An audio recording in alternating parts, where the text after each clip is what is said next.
प्यारे दर्शकों नमस्कार। तारीख है आज 6 फरवरी 2026, दिन शुक्रवार, हिंदी तिथि फाल्गुन माह कृष्ण पक्ष पंचमी। आइए नजर डालते हैं हमारे प्यारे राज्य हिमाचल प्रदेश की तमाम बड़ी खबरों पर। वीडियो शुरू करने से पहले कमेंट बॉक्स में जय हिंद लिखकर हमें सपोर्ट करें। तो चलिए शुरू करते हैं। हिमाचल की बेटियां बनी नेशनल चैंपियन, राजस्थान को हराकर जीती हैंडबॉल ट्रॉफी। सीएम ने किया 20 लाख के इनाम का ऐलान। जिले के घुमारवी में आयोजित अंडर 19 नेशनल स्कूली हैंडबॉल प्रतियोगिता में हिमाचल प्रदेश की बेटियों ने इतिहास रच दिया। फाइनल मुकाबले में हिमाचल की टीम ने शानदार खेल का प्रदर्शन करते हुए राजस्थान को 30-20 के अंतर से करारी शिकस्त देकर खिताबी जीत हासिल की। इस अवसर पर मुख्यमंत्री ने विजेता खिलाड़ियों का अभिनंदन किया और प्रदेश के खेल जगत के लिए कई बड़ी घोषणाएं की। खिलाड़ियों पर इनामों की बौछार होगी और सरकारी रोजगार मिलेगा। क्रिकेट की तरह 16 की टीम होती है, मैंने सोचा 11 की टीम होगी। 7 और क्या 4 खेलते थे, 16। अच्छा कोच भी है, तो इन सबको 20 लाख रुपए आपस में बांटने की।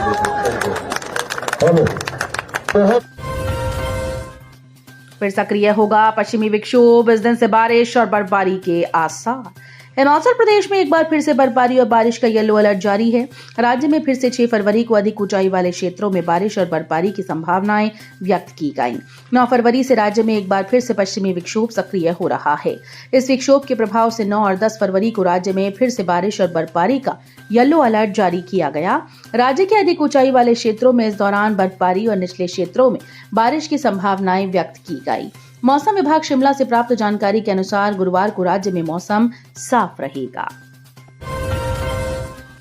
सराहा खोजर बस रूट मामला पहुंचा हाईकोर्ट, राज्य सरकार और एचआरटीसी को नोटिस जारी।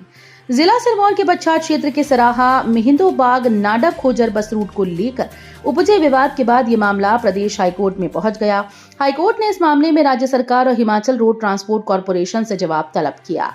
हाईकोर्ट ने सभी प्रतिवादियों को नोटिस जारी करते हुए 4 सप्ताह के भीतर जवाब दाखिल करने के निर्देश दिए। मामले की अगली सुनवाई 17 मार्च 2026 को निर्धारित की गई। ये मामला रतनलाल व अन्य द्वारा दायर याचिका के माध्यम से हाईकोर्ट के समक्ष लाया गया है। याचिकाकर्ताओं में ग्राम पंचायत काठड़ के उप प्रधान रतनलाल, बीडीसी सदस्य भावना शर्मा और गांव चमरोगी के नाहन निवासी राजेंद्र सिंह ठाकुर शामिल हैं। गोहर में पीलिया के मरीजों का आंकड़ा पहुंचा 82। जल स्रोतों को गंदा करने वाले 10 लोगों को नोटिस जारी। हिमाचल प्रदेश के जिला मंडी के अंतर्गत आते गोहर क्षेत्र में पीलिया का प्रकोप थमने का नाम नहीं ले रहा। वीरवार को क्षेत्र में 4 और नए मामले सामने आए, जिसके बाद कुल संक्रमितों की संख्या बढ़कर 82 हो गई। राहत की बात यह है कि इनमें से 50 मरीज पूरी तरह से स्वस्थ हो चुके हैं, लेकिन संक्रमण की बढ़ती रफ्तार ने प्रशासन की नींद उड़ा दी है। पीलिया फैलने के मुख्य कारणों की पड़ताल करते हुए जल शक्ति विभाग ने सख्त रुख अख्तियार कर लिया। विभाग ने उन 10 लोगों को नोटिस जारी किए जिन्होंने अपने सीवरेज और रसोई घर के गंदे पानी की पाइप्स सीधे प्राकृतिक जल स्रोतों की ओर खोल रखी हैं। उपभोक्ता आयोगों के अध्यक्षों और सदस्यों का कार्यकाल बढ़ा, सरकार ने जारी की अधिसूचना। हिमाचल प्रदेश सरकार ने जिला उपभोक्ता आयोगों के अध्यक्षों और सदस्यों के कार्यकाल को विस्तार दिया। खाद्य नागरिक आपूर्ति और उपभोक्ता मामले विभाग की ओर से जारी अधिसूचना के अनुसार जिला उपभोक्ता आयोग शिमला के अध्यक्ष डॉक्टर बलदेव सिंह और कांगड़ा के अध्यक्ष हिमांशु मिश्रा का कार्यकाल बढ़ाया गया है। दोनों का मौजूदा कार्यकाल 9 फरवरी को पूरा होना था, लेकिन अब वे नियमित नियुक्ति होने तक पद पर बने रहेंगे।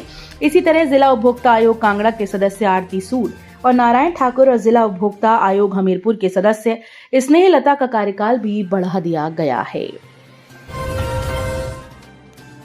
जल विद्युत परियोजनाओं पर लगेगा 2% तक भू राजस्व, सरकार ने जारी की अधिसूचना। हिमाचल प्रदेश में 10 साल से स्थापित विद्युत परियोजनाओं पर भू राजस्व लगेगा। मुख्यमंत्री सुखविंदर सिंह सुक्खू की घोषणा के बाद गुरुवार को राजस्व विभाग ने इस बाबत अधिसूचना जारी कर दी। बिजली उत्पादकों को ये शुल्क साल में 2 बार अप्रैल और अक्टूबर में 2 किश्तों में देना होगा। 2 फरवरी 2026 से इसकी वसूली की जाएगी। हिमाचल प्रदेश में 191 परियोजनाएं स्थापित हैं। जिला चंबा में सबसे ज्यादा 45 परियोजनाएं स्थापित हैं, जबकि सोलन जिले में सबसे कम 1 परियोजना। हिमाचल का राजस्व बढ़ाने के लिए प्रदेश सरकार ने ये फैसला लिया है। बीपीएल सूची के नियमों में ढील, दिव्यांग व मनरेगा से जुड़े पात्र परिवारों को भी मिलेगा मौका। बीपीएल परिवारों की पहचान के नियमों में आंशिक ढील दी गई। ग्रामीण विकास विभाग ने बीपीएल सर्वे के चौथे चरण के लिए समावेशन और बहिष्करण के मानदंडों को उदार बनाते हुए संशोधन जारी किया।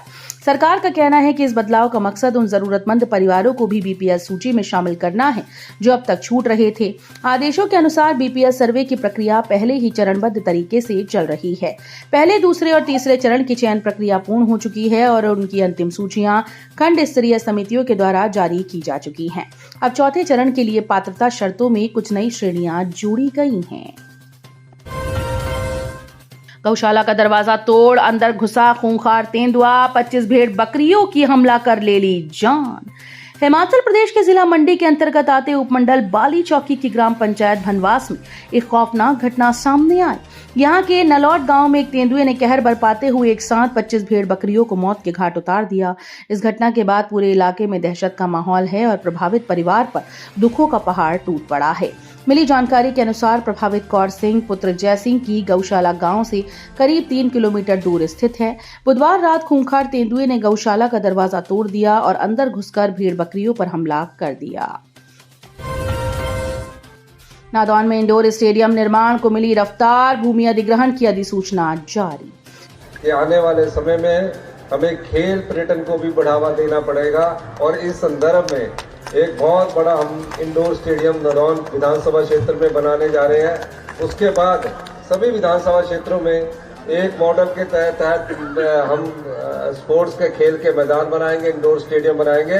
उपमंडल मुख्यालय नादौन के खरीड़ी मैदान में निर्माणाधीन इंडोर स्टेडियम और बहुखेल परिसर के लिए तहसील नादौन के मौजा कोहला के गांव डोली घराना के 14 भूमि मालिकों की लगभग 7,561.06 वर्ग मीटर निजी भूमि के अधिग्रहण की अधिसूचना जारी कर दी गई। 1 मार्च से स्कूल में छात्रों के मोबाइल इस्तेमाल पर लगेगा बैन, पकड़े जाने पर होगा भारी जुर्माना। मुख्यमंत्री सुखविंदर सिंह सुक्खू ने बिलासपुर जिले के घुमारवी में नेशनल हैंडबॉल प्रतियोगिता के समापन अवसर पर उपस्थित जनसमूह को संबोधित करते हुए कहा कि राज्य सरकार विद्यार्थियों को गुणात्मक शिक्षा प्रदान करने के लिए अनेक क्रांतिकारी कदम उठा रही है ताकि वे वैश्विक स्तर पर प्रतिस्पर्धा कर सके। उन्होंने कहा कि प्रदेश सरकार इस वर्ष 1 मार्च के बाद राज्य के सभी सरकारी और निजी स्कूल्स में मोबाइल फोन पर पूर्ण रूप से प्रतिबंध लगाएगी और स्कूल परिसर में मोबाइल लाने की अनुमति नहीं होगी। कांग्रेस शासित राज्य ने खुद आरडीजी बंद करने की मांग की। जयराम ठाकुर ने सीएम को याद दिलाई 15वें वित्त आयोग की सिफारिश। हिमाचल प्रदेश के नेता प्रतिपक्ष जयराम ठाकुर ने आरडीजी के मुद्दे पर कांग्रेस पार्टी पर तीखा हमला बोला। उन्होंने कहा कि कांग्रेस इस संवेदनशील विषय पर केवल राजनीतिक लाभ लेने की कोशिश कर रही है और प्रदेश की जनता को भ्रमित किया जा रहा है। उन्होंने कहा कि वास्तविक तथ्यों को छिपाकर केंद्र सरकार पर आरोप लगाना कांग्रेस की पुरानी आदत रही है। जयराम ठाकुर ने कहा कि कांग्रेस नेताओं को पहले ये स्पष्ट करना चाहिए कि कांग्रेस शासित राज्य कर्नाटक ने स्वयं आरडीजी को बंद करने की बात कही थी। उन्होंने कहा कि 15वें वित्त आयोग ने अपनी सिफारिशों में यह स्पष्ट संकेत दिया कि भविष्य में आरडीजी की व्यवस्था चरणबद्ध तरीके से समाप्त हो सकती है। उस समय वर्तमान मुख्यमंत्री सुखविंदर सिंह सुक्खू विधानसभा में विधायक थे। 10वीं पास युवाओं के लिए नौकरी का मौका, 150 पदों पर होगी भर्ती, 9 फरवरी से शुरू होंगे साक्षात्कार। हिमाचल प्रदेश के युवाओं के लिए निजी क्षेत्र में रोजगार पाने का सुनहरा अवसर है। हमीरपुर की एक कंपनी सिक्योरिटी गार्ड और सुपरवाइजर के 150 पदों पर भर्ती करने जा रही है। इन पदों के लिए कांगड़ा जिले के विभिन्न उप रोजगार कार्यालयों में 9 फरवरी से साक्षात्कार की प्रक्रिया शुरू होगी। क्षेत्रीय रोजगार अधिकारी अक्षय कुमार ने जानकारी देते हुए बताया कि ये भर्ती केवल पुरुष अभ्यर्थियों के लिए है।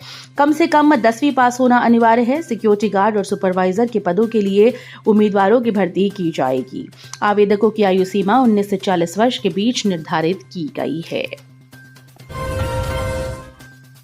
चिंतपूर्णी में श्रद्धालुओं से भरी बस की फेल हुई ब्रेक, बैक होकर दीवार से टकराई, मची चीख पुकार। धार्मिक नगरी चिंतपूर्णी के तलवाड़ा बाईपास पर वीरवार को बड़ा हादसा होने से उस समय टल गया जब राजस्थान से आए श्रद्धालुओं की एक टूरिस्ट बस अचानक से अनियंत्रित होकर पीछे की ओर दौड़ने लगी। जानकारी के अनुसार बस की प्रेशर ब्रेक फेल हो जाने के कारण चालक वाहन पर नियंत्रण खो बैठा। पीछे की ओर लुढ़कती हुई ये बस एक दुकान की दीवार से जा टकराई। इस टक्कर की चपेट में आने से वहां खड़ी एक निजी कार पूरी तरह से क्षतिग्रस्त हो गई। एक टेम्पो ट्रैवलर को भी काफी नुकसान पहुंचा। तो ये थी आज की फटाफट खबरें। हम मिलेंगे अगले बुलेटिन में, तब तक के लिए धन्यवाद। जय हिंद।